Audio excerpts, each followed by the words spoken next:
Class 10 हमारा applied problems का जो क्लास है वो चल रहा था क्वाड्रेटिक इक्वेशंस के अंदर।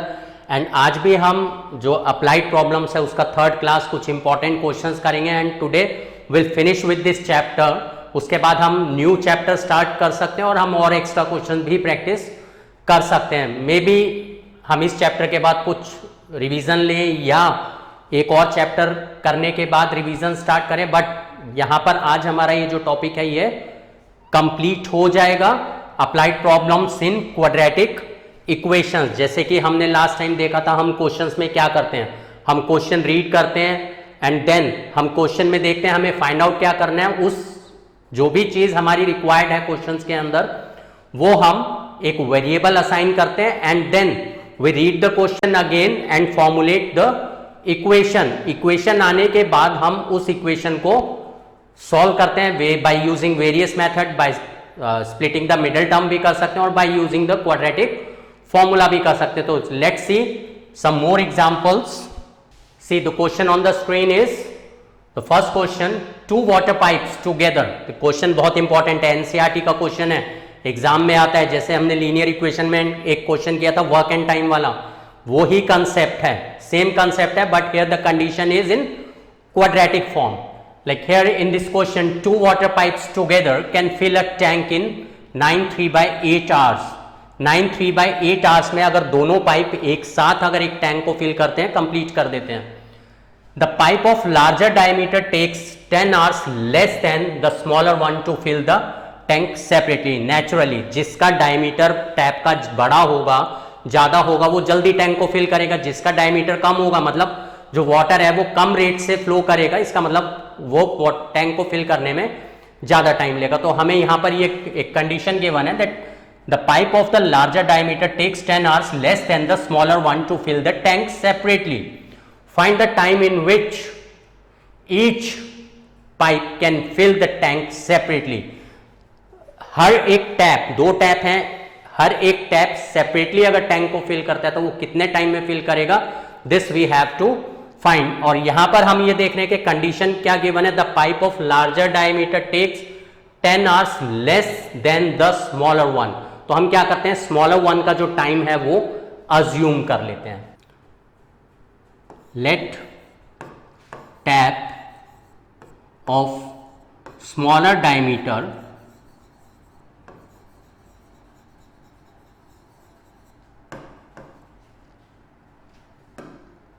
takes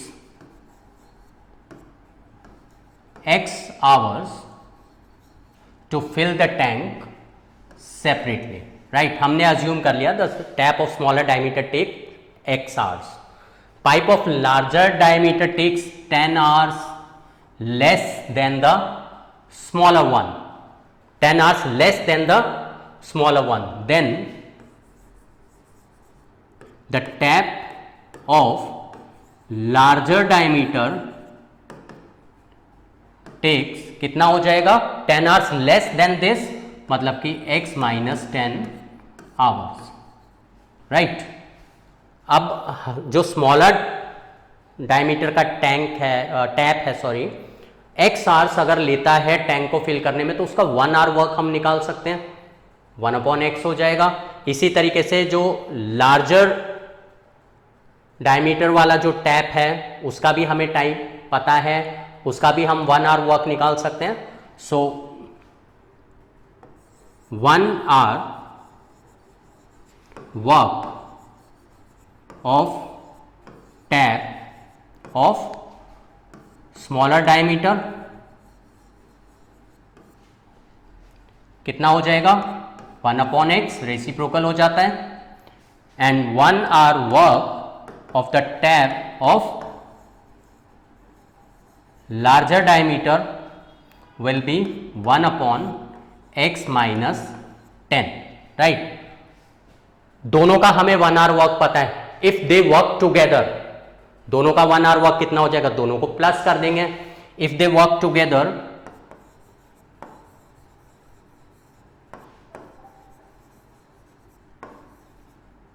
and work is what, that they fill the tank. If they work together to fill the tank, their 1 hour work will be 1/x plus 1/x minus 10। ये क्या होगा दोनों टाइप का, when they work together there 1 hour work will be this, because smaller diameter के type का 1 hour work is this and larger diameter के type का 1 hour work is this. So this is the total work done in 1 hour by both the tap when they work together. And when they fill the tank together, they fill it in कितना 9/3/8 hours. So 9/3/8 hours को भी हम convert कर लेंगे, mix fraction को convert कर देंगे. When they fill the tank together, when they fill the tank together, they takes कितना 9/3/8 is 9/8 is 72 plus 3 is 75/8 hours. This is given. ये क्वेश्चन में हमें गिवन है, तो ये भी हम 1 आवर वर्क यहां से निकाल सकते हैं. क्या होगा, इसका रेसिप्रोकल हो जाएगा and both should be the same. ये दोनों सेम होंगे क्योंकि ये भी हमारा when they work together 1 hour work है, ये भी हमारा when they work together 1 hour work है. इसका मतलब दोनों को हम इक्वेट कर सकते हैं बिकॉज टोटल टाइम हमें यहां पर पता है 1 आवर वर्क कितना हो जाएगा, इसका रेसिप्रोकल. तो 1 आवर वर्क निकाल देते हैं यहां पर व्हेन दे वर्क टुगेदर, इसका रेसिप्रोकल 8/75. अब हम इन दोनों को कंपेयर कर सकते हैं आपस में. So this implies 1/x plus 1/x minus 10 is equal to what 8/75. अब हमें क्या करना है, इक्वेशन सॉल्व करना है. वी टेक एलसीएम, कितना हो जाएगा x minus 10 plus x equals to 8/75. This is 2x minus 10 upon, ये अंदर मल्टीप्लाई हो जाएगा x² minus 10x is equal to 8/75. 2 common लेके हम यहां से अगर कट कर दें तो ये हो जाएगा हमारा x minus 5 upon x² minus 10x equals to 4/75. अब क्या करेंगे, will do the cross multiplication. Cross multiply करके हमारा एक इक्वेशन बन जाएगा like this x² minus 10x. ये जो हमारा इक्वेशन यहां से फॉर्म होगा क्वाड्रेटिक इक्वेशन, उसको सॉल्व करके विल गेट x एंड वो हमारा आंसर हो जाएगा. इस क्वेश्चन को मैं पूरा आप सॉल्व नहीं कर रहा बिकॉज बहुत क्वेश्चंस हमने प्रैक्टिस कर लिए हैं. मैं बस क्या कर रहा हूं, एक जो जनरल कॉन्सेप्ट है क्वेश्चन का वो एक्सप्लेन कर रहा हूं एंड क्वाड्रेटिक फॉर्मेट में लाकर आंसर को छोड़ दूंगा. उसके आगे तुम अपना ये क्वेश्चन सॉल्व कर सकते हो. See the next question is, ये भी एनसीईआरटी का ही क्वेश्चन है, कॉटेज इंडस्ट्री वाला. A cottage industry produces a certain number of toys in a day. एक कॉटेज इंडस्ट्री है वो 1 डे में कुछ टॉयज बनाती है, मैन्युफैक्चर करती है. The cost of production of each toy, जो कि रुपीज में है, ईच टॉय का जो कॉस्ट ऑफ प्रोडक्शन है वो कितना आता है, 3 more than twice the number of toys. मतलब जितने टॉयज वो प्रोड्यूस कर रही है 1 डे में, कंपनी जो इंडस्ट्री है अगर 1 डे में जितने टॉयज वो प्रोड्यूस करती है उससे 3 more than twice the number of toys, वो उसका क्या है, cost of production of each toy. If the total cost of production on that day was ₹90, ये हमें गिवन है कि ₹90 उसका कॉस्ट ऑफ प्रोडक्शन है on that day. Find the number of toys produced and the cost of each article. तो number of toys produce हम assume कर लेते हैं. Let the number of toys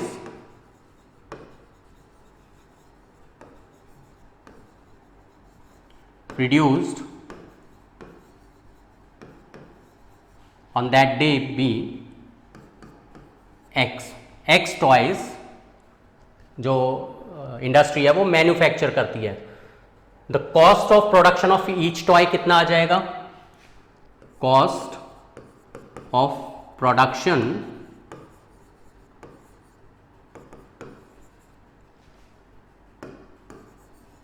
one toy, each toy will be what?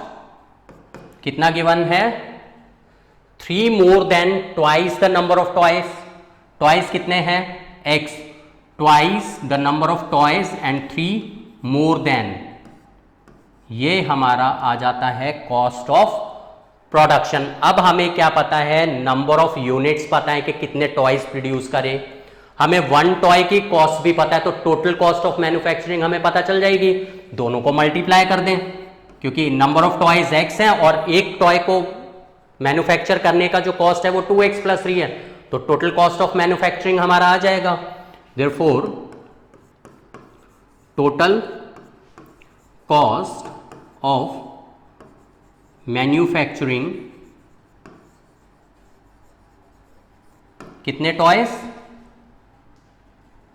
x toys, कितना हो जाएगा? Will be, दोनों को मल्टीप्लाई कर दें, x into 2x + 3, this much of rupees.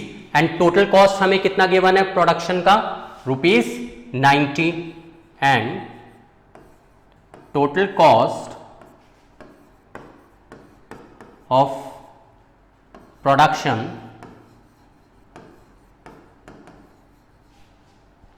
कितना गिवन है? ₹90। ये पार्ट हमें क्वेश्चन में गिवन है। इसका मतलब हम दोनों को इक्वेट कर सकते हैं। This implies x into 2x + 3 is equal to 90, 2x² + 3x is equal to 90। General equation में कन्वर्ट कर दें, 2x² + 3x - 90 is equal to 0। अब हमें क्या करना है? मिडिल टर्म स्प्लिट करनी है। ठीक है, मैं कर देता हूं यहीं पर, इसको फटाफट से एक क्वेश्चन करके दिखा देता हूं, फिर से मिडिल टर्म वाला कंसेप्ट रिवाइज हो जाएगा। 2x², सी हमें मिडिल टर्म स्प्लिट करना है, सम 3 आना चाहिए and product should be -180। 15 into 12 कितना होता है? 180 एंड 15 - 12 इज 3। मिल गया हमें फैक्टर। बाकी तुम इसको 2 इंटू 90 को फैक्टर करके करोगे, यही आएगा, राइट। तो मैं इतना ज़्यादा नहीं जा रहा, बिकॉज बहुत प्रैक्टिस करवा दिया इसका। तो इसको हम लिख सकते हैं +15x - 12x is 3x and their product is -180 and -90 as it is. Here we take out x, 2x + 15 बचा यहाँ से, and here we take -6 common, यहाँ से बचा 2x + 15 = 0, 2x + 15 कॉमन, x - 6 बचा = 0। So using zero product rule, either 2x + 15 = 0, x is equal to -15/2। ये तो हम ले नहीं सकते, क्योंकि कॉस्ट जो हमारा x क्या है? नंबर ऑफ टॉयज है। नंबर ऑफ टॉयज कभी नेगेटिव नहीं होगा, और सबसे बड़ी बात वो कभी भी फ्रैक्शन में नहीं हो सकता। ऐसा नहीं हो सकता कि जो हमने टॉय बनाया, हमने एक डॉल बनाई, डॉल का सिर बनाया नहीं और बाकी बनाकर मार्केट में भेज दिया, ऐसा तो हो नहीं सकता, राइट। तो कभी भी फ्रैक्शन में नहीं होगा। एंड एक और हमारे पास यहाँ कंडीशन थी, और x - 6 = 0, so x is equal to 6। so this is our answer, number of toys produced is what? 6। हमें क्या करना था? एक और क्वेश्चन पूछा गया था यहाँ पर, cost of each article. Cost of each article हमारी क्या थी? 2x + 3। therefore cost of one toy article is what? जो टॉय हमने बनाया कितना है? 2x + 3, कितना हो गया? 2 into 6 + 3, 18, 6 2 = 12, 12 + 3 ₹15। This is the cost of production of one toy and this is the number of toys. Now question number 3, this is also from NCERT। NCERT में example में गिवन है ये, a rectangular park is to be designed whose breadth is 3 more than its length. Its area is 4 square meter more than the area of a park that has already been made in the shape of an isosceles triangle with its base as the breadth of the rectangular path and of altitude 12 meters. Find the dimensions of the rectangular path. Question में क्या given है, एक rectangular path है, उसको इस तरीके से design किया है, whose breadth is 3 meters less than its length. See, this is the rectangular path. ये हमारा रेक्टेंगुलर पाथ है, whose breadth is 3 meters less than its length. तो अगर मैं breadth को x मीटर्स अज्यूम कर लेता हूं तो लेंथ मेरी x प्लस 3 हो जाएगी, because breadth is 3 meters less than its length. अगर मैं लेंथ को x अज्यूम करता तो ब्रेथ x माइनस 3 हो जाती, जो मर्जी ले सकते हो, उससे कोई फर्क नहीं पड़ता. Answer in both the cases will be correct, right. हमें लेंथ पता चल गई, हमें ब्रेथ पता चल गई. आगे क्या बोला है, its area is 4 square metre more than the area of a park that has already been made in the shape of an isosceles triangle with its base as the breadth of the rectangular path. This is the breadth of the rectangular path. इसको base लेकर एक isosceles triangle form किया, जो हमारा breadth है with its base as the breadth of the rectangular path and of altitude 12 meters. मतलब ये जो हमारा ट्रायंगुलर पाथ है, इसका जो ऑल्टीट्यूड है वो कितना गिवन है, दिस इज 12 मीटर्स. मतलब जो ट्रायंगुलर पाथ है, जो कि इसकी ब्रेथ पर आइसोसेलेस ट्रायंगल का बेस है, उस ट्रायंगुलर पाथ का हमें ऑल्टीट्यूड गिवन है. मतलब कि एरिया ऑफ ट्रायंगल हमारा क्या होता है, हाफ बेस इनटू हाइट. हमें बेस ऑफ द ट्रायंगल पता है जो इसका ब्रेथ है x, हमें ऑल्टीट्यूड भी पता है, ट्रायंगल का एरिया हम निकाल सकते हैं. रेक्टेंगल का एरिया हमारा लेंथ इनटू ब्रेथ से निकल जाएगा, राइट. अब हम अपनी कंडीशन देखते हैं. सबसे पहले तो हम इतना पार्ट लिख लेते हैं. Let breadth of the rectangular path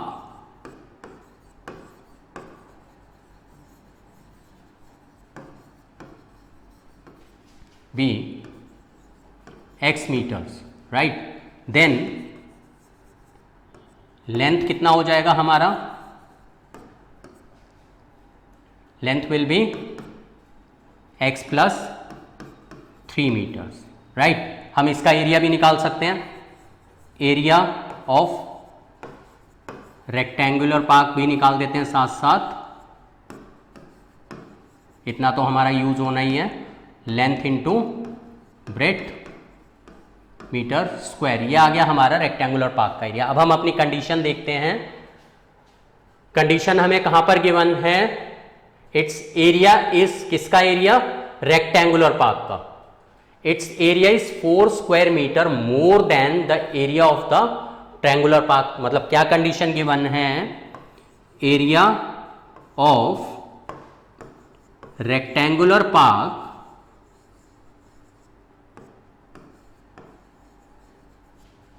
is कितना, 4 square metre more than this, यानी कि 4 metre square more than the area of triangular path.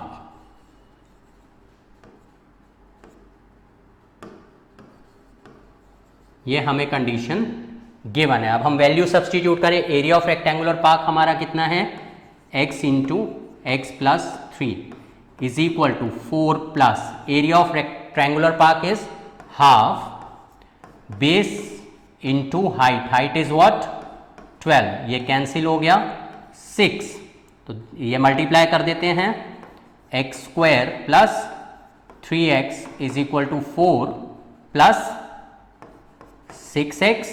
Left पर ले आते हैं, x square plus 3x minus 6x will be minus 3x minus 4 equals to 0. Middle term split कर दें, product minus 4 and sum minus 3. X square minus 4x plus x, their sum is negative 3 minus 4 equals to 0. Here x is common, x minus 4 plus 1 is common, x minus 4. Now x minus 4 is common,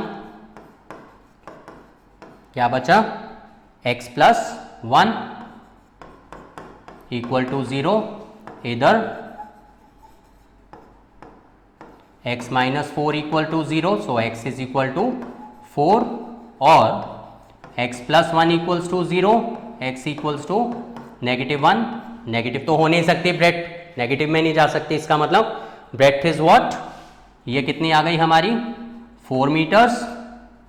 length हमारी कितनी हो गई 4 plus 3 7 metres. हमें क्या find out करना था, find the dimensions of the rectangular park. Therefore the length of the rectangular park is 7 meters and the breadth of the rectangular park is 4 meters. Answer लिख दें, therefore length is equal to 7 meters, breadth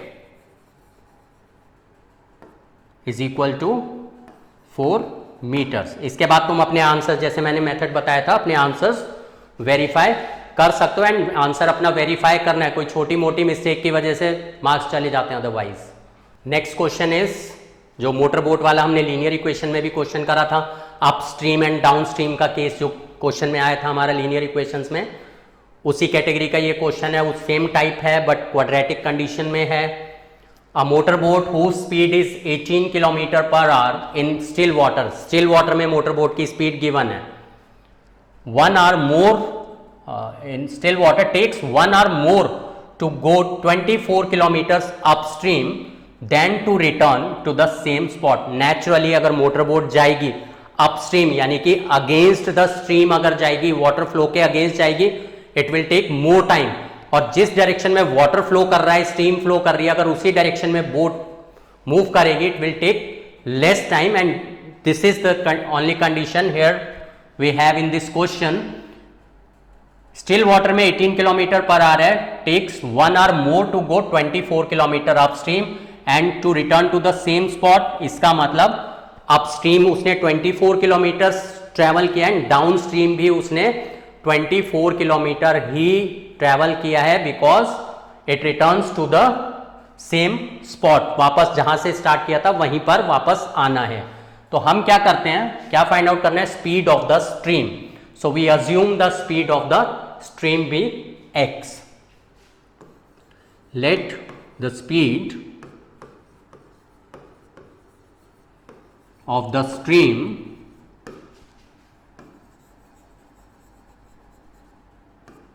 be x kilometre per hour and speed of the motor boat कितनी given है, still water में 18 kilometre per hour. Speed of the boat in still water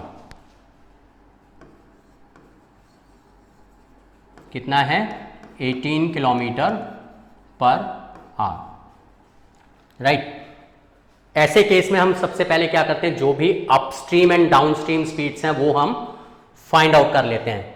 like ये हमारा जो stream है, water जो है, अगर इस डायरेक्शन में फ्लो करता है एंड जो बोट है हमारी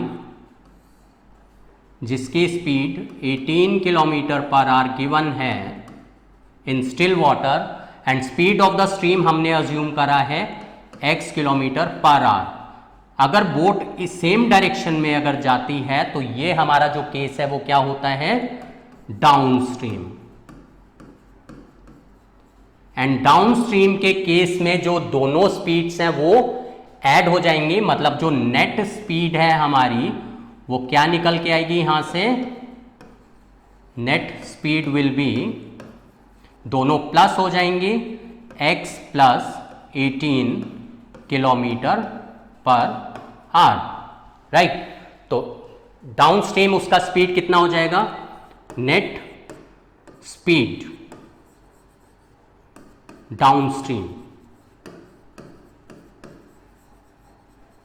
is x plus 18 kilometre per our.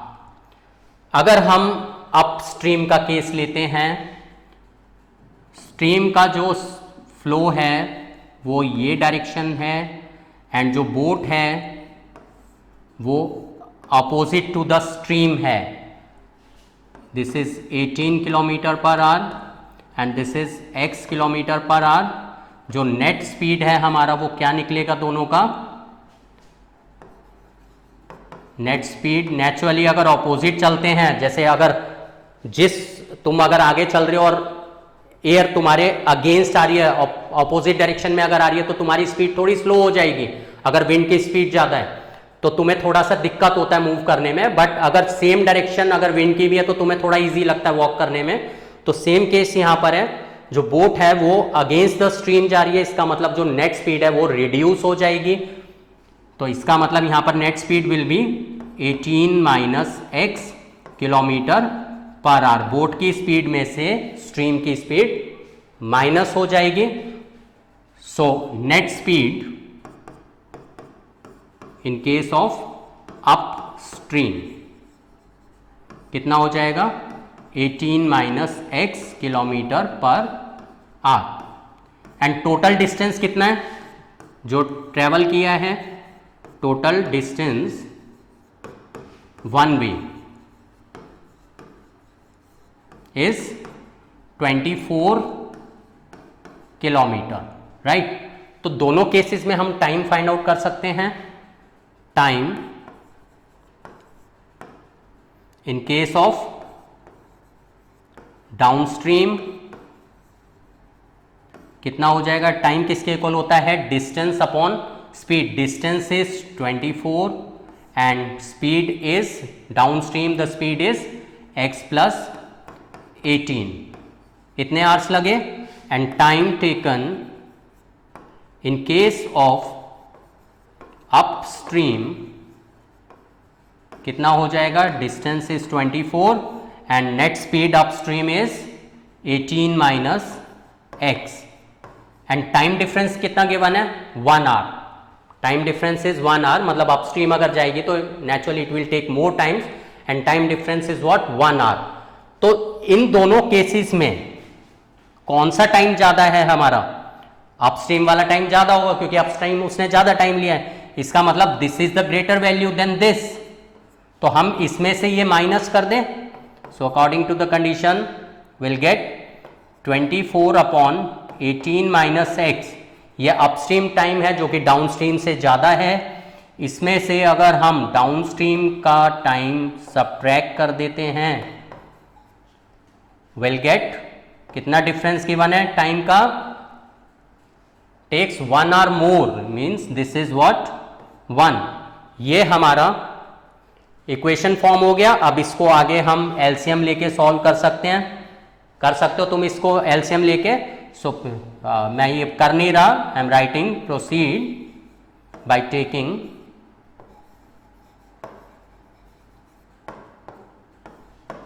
LCM.